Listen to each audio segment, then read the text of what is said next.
Welcome again to another Christian Answers. My name is Pastor Jeff Short. Today I'm going to be talking again about Morgan Freeman's The Story of God, Season 3.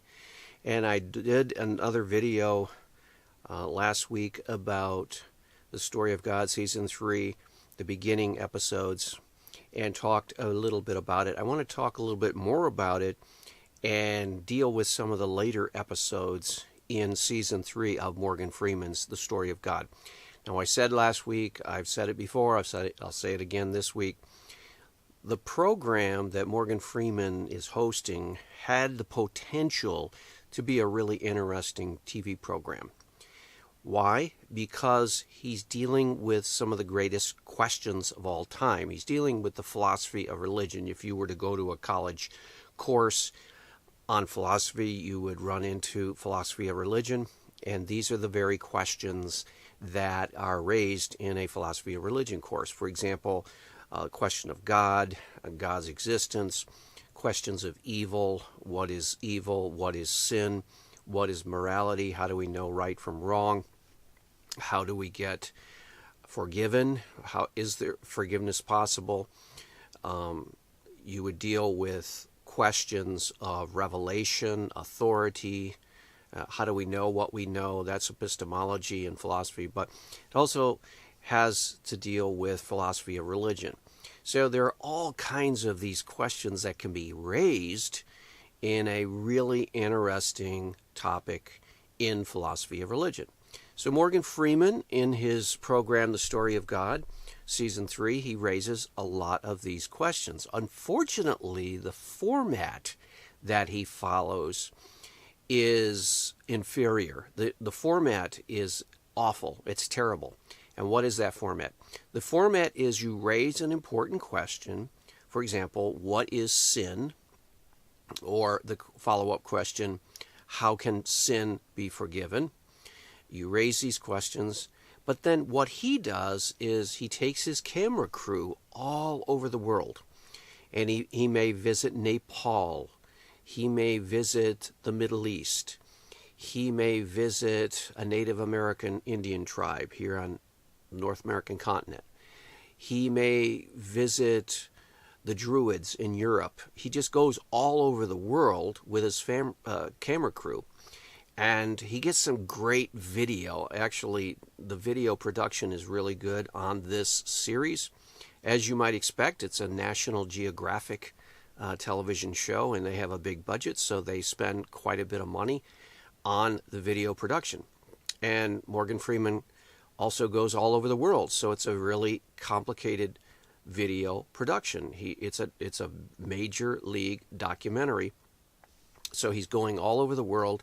Gets great video shots, some beautiful exotic places, and interviews some potentially very interesting people as representatives of these various religious viewpoints. Unfortunately, there's no critical or conversational interaction that goes anywhere below the surface. So it's all surface level.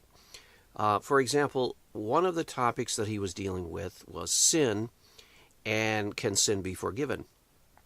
And he interviewed a former executioner in Texas death penalty cases.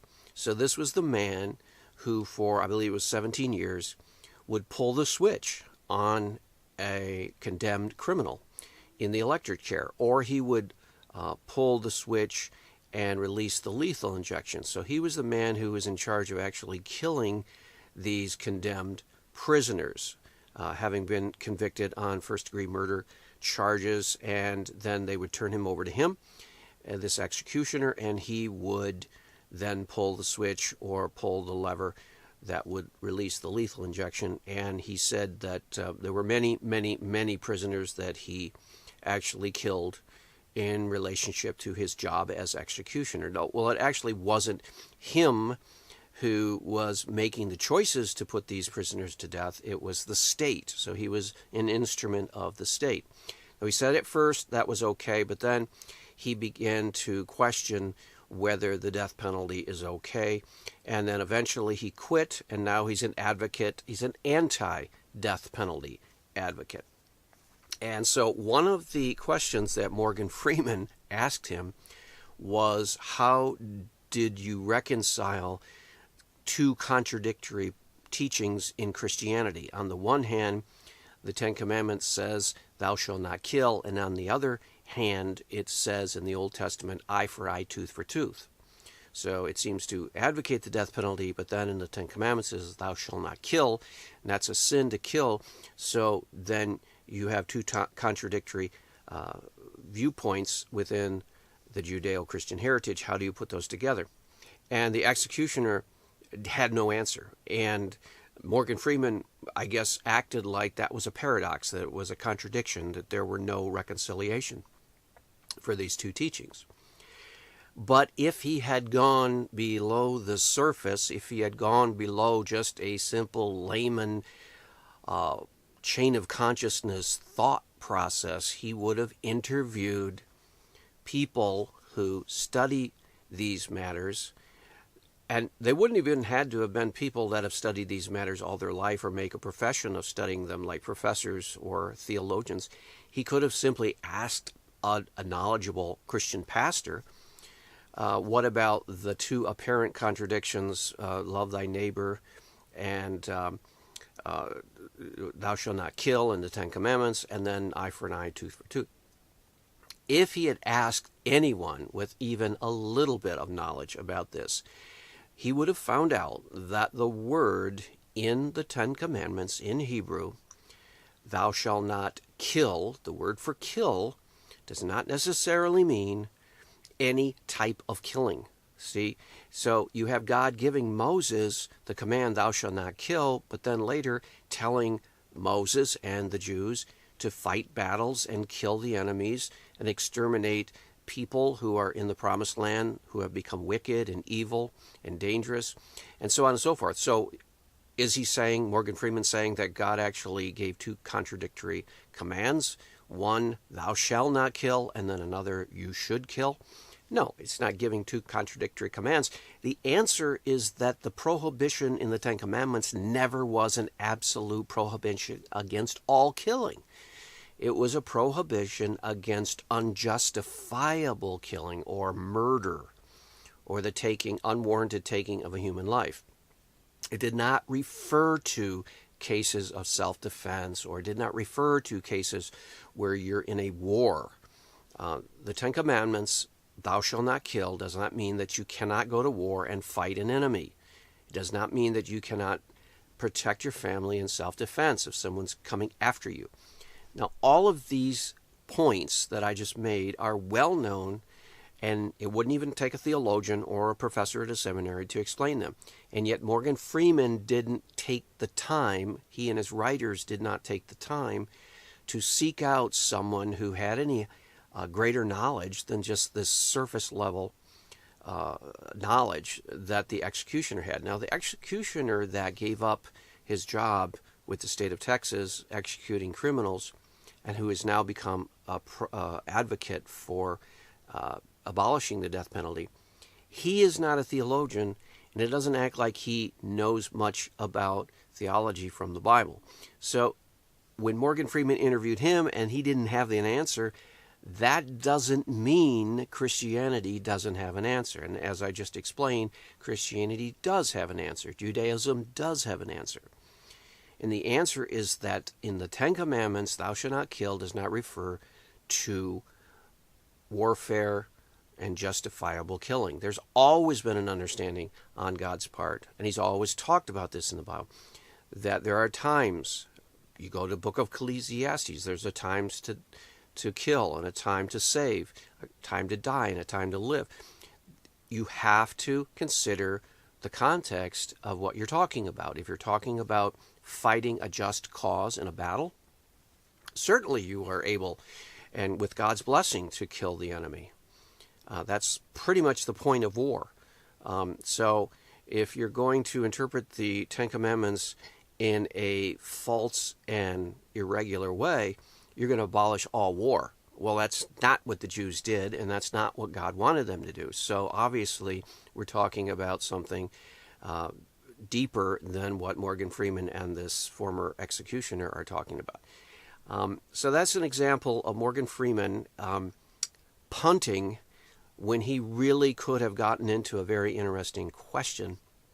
And what he needed to do on this point, because some people are confused about it. And just because people are confused about it doesn't mean that the problem is insoluble or it's a dilemma that cannot be solved. What Morgan Freeman could have done is he could have brought a Christian, some type or form of either Christian or Jew, who are against the death penalty, and then he could have brought a knowledgeable Jewish or Christian theologian to defend the death penalty from the Bible. And he would have then asked the Jewish or Christian theologian, well, what about this so-called apparent contradiction about killing? And then the theologian would have simply explained what I just explained, that the word for kill in the Ten Commandments does not mean in an absolute sense no killing under any circumstances at all times. It rather means murder. Thou shalt not murder is a better translation, because murder comes with the understanding that you are defending yourself, or you are trying to defend your country, or you're trying to defend your family, or trying to defend yourself in self-defense, and you're not going out and taking a life unjustifiably. We know for sure that God does not prohibit all killing because, for example, he actually commands the death penalty in certain cases. For example, in the Old Testament, if a man or a woman were guilty of adultery, God himself commanded that they be stoned. That's the death penalty. That's a strict punishment. Now, if you have God commanding that, but then he's telling people in the Ten Commandments not to kill, and if those things are contradictory, then you have God telling people to do contradictory commands. That's not what the Bible teaches. God is telling in the Ten Commandments, thou shalt not murder, thou shalt not take the life of anyone unjustifiably. But there are cases where God actually commands the Jews to take human life. There is no contradiction, and that would have come out if Morgan Freeman had interviewed any responsible Christian or even Jewish, Orthodox Jewish theologian. They would have been able to explain that and clear that up right away. But as it was, Morgan Freeman just talked on the surface level. He didn't get into it very deep, and so everything remained confused.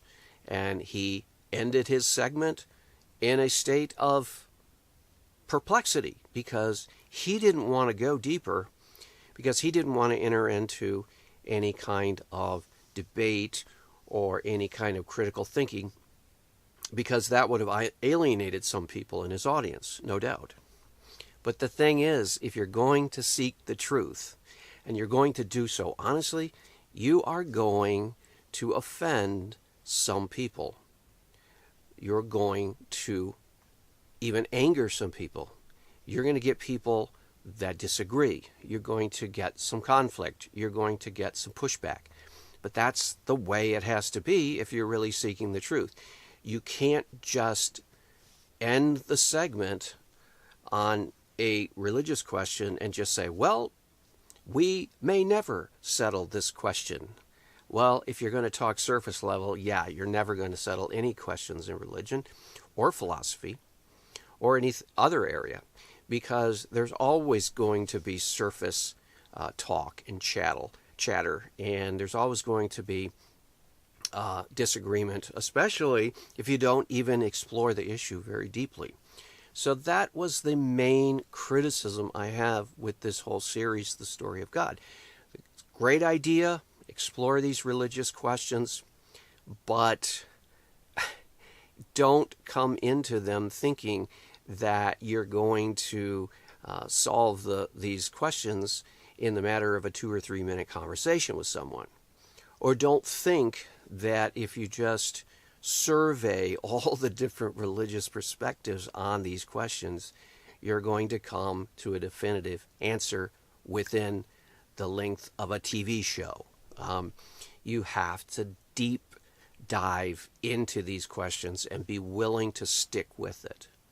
Because only when you stick with it will you uncover the contradictions and inconsistencies in certain positions. And you're going to begin to gradually get an understanding of what side of these questions is really expressing the truth. Because if you have all kinds of contradictions on one side, and you have questions on one side that can't be answered, and you have questions on the other side, and they're answerable, they make sense, they're consistent, well, then you begin to understand what the truth is. And that's the way we have to approach these things. And that's the way Morgan Freeman should be approaching these things. Because after all, he's tackling these great questions.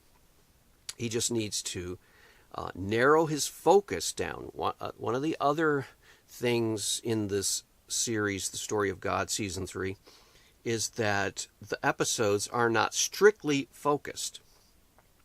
They're not tightly focused on one very specific question.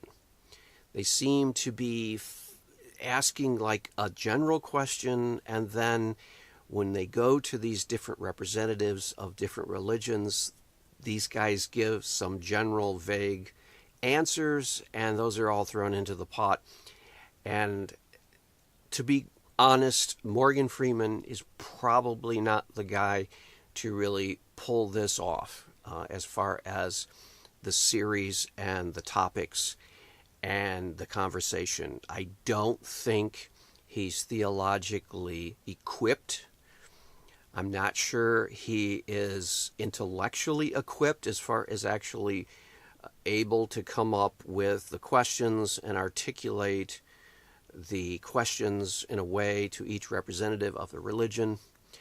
And I don't think that his mind is the kind that would process them and ask the right follow-up questions, because he doesn't seem to ask the pertinent follow-up questions also to really get to these issues. Now, these are questions that are very interesting, and if they're tackled in the right way, they can be extremely interesting. I think it can be even extremely interesting to a popular audience. Of course, there are going to be, millions and millions of people who tune in, and then when they find that they actually have to think beyond a minute or two, the brain starts to get tired, and this doesn't make sense. This isn't funny. No one's dancing or singing. I have to tune off. It's not holding my attention. There are people, millions of people, with such short attention spans that if you actually go below the surface level on anything, even religion, they start tuning out because it's not entertaining. It's not making them laugh. It's not making them smile. It's not something that they can go, wow, that's great. It's not something that appeals to them because they're so used to the entertainment culture that we live in. So there will be millions and millions of people, if you try to go a little deeper into these subjects, that will tune you out, blank out, or just switch it off. Okay, that happens. But there are also millions of people who, if you go into these very, very important questions and you do it in a superficial way, it's going to be so frustrating for them that they tune it off also. And that's the way it is with me, for example. When I begin to watch these episodes, and I've watched 5 now, it's very tempting to just tune it out and turn it off because of the frustration you feel in this surface level, superficial treatment of these questions. Now, for example, the question of evil. What is evil? Where did evil come from? And so forth. I mean, that's a great question. And that really deserves a serious treatment. But if you just go traipsing around the world and you ask representatives from Buddhism, Hinduism, Islam, Judaism, Christianity, and so forth, what they think evil is, and just leave it at that, and you don't try to get to the bottom of it and say, well, okay, they all can't be right, but which ones are closer, or which one makes the most sense, or which one, if you had to pick one, which one would you choose, as far as giving the best explanation as to what evil is. And if you go around the whole, now if you dive deeper into them, you will realize that some of them actually hold contradictory positions. Like I said last week, if you ask a Buddhist what is evil, he may tell you that actually evil is in the eyes of the beholder, and that there is no absolute evil and there is no absolute good. But from a certain perspective, everyone has evil, and from a certain perspective, everyone has good. And depending on the time, the place, the situation, an evil could be a good, and a good could be an evil, and so on and so forth. So that you get this relativism. And that's what you're going to find in Eastern religions. You're going to find this very confusing relativism that in many ways is really a hindrance to actually combating and fighting real evil in this world. Because if you go into the Eastern religions and you discover that there is no absolute evil, there's no absolute standard of good or bad, it makes it very difficult to know what to fight. And in the Judeo-Christian tradition, we are called to fight against sin and evil. And so, right off the bat, you have a vast difference between the Eastern philosophy of religion and the Western understanding of truth.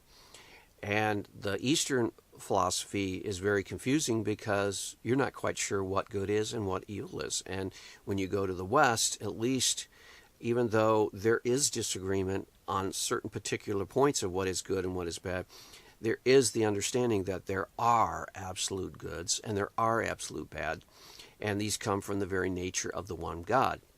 And so what would really be good for Morgan Freeman to do is basically try to explain to people the great religious divides, like the Eastern religions, and to try to understand their mentality, and then the Western religions, like Judaism and Christianity, or you might even call Islam Western religion. And then you would see that the whole understanding of God is different in the West than in the East. And then you look at each of the concepts of God and you would say, okay, which one makes the most sense?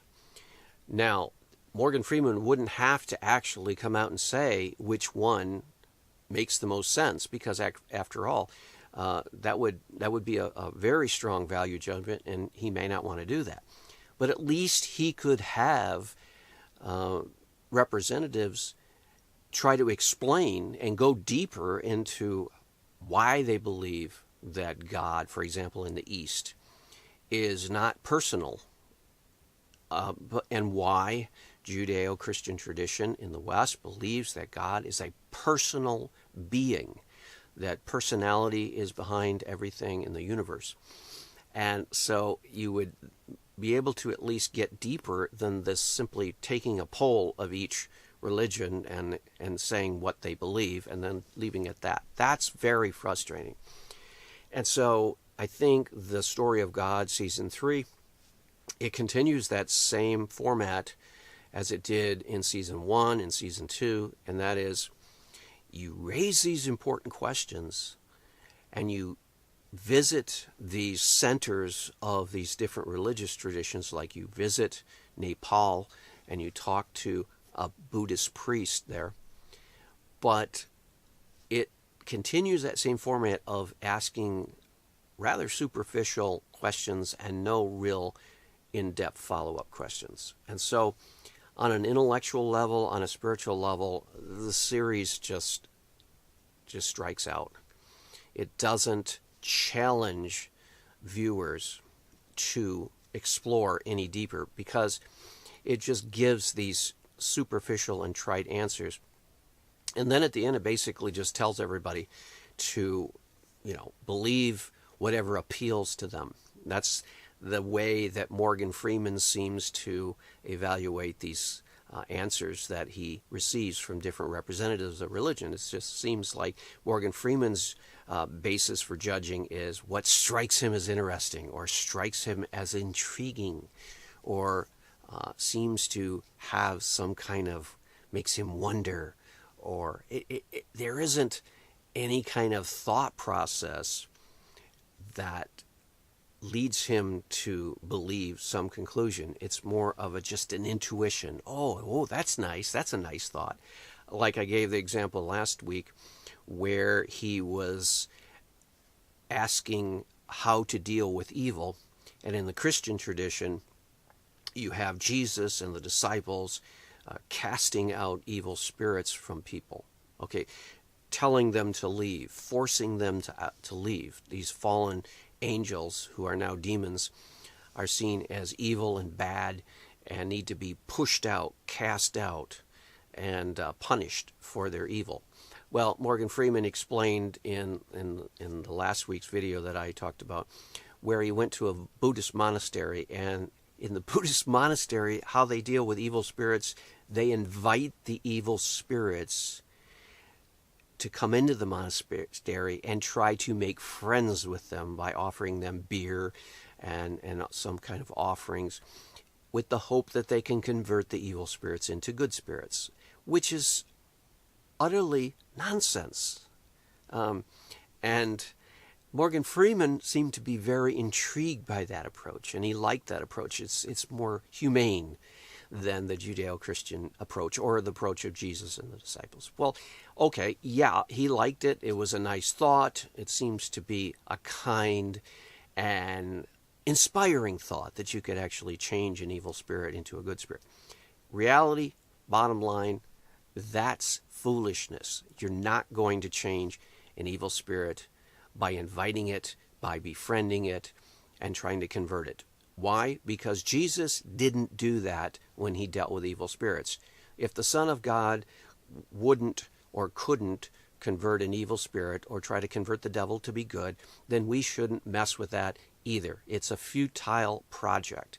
And so that's an example of this kind of misguided approach by Morgan Freeman. And you're going to find that all throughout this latest rendition of the story of God. So I hope that's been a helpful review, and we'll see you back next week on another Christian Answers. God bless.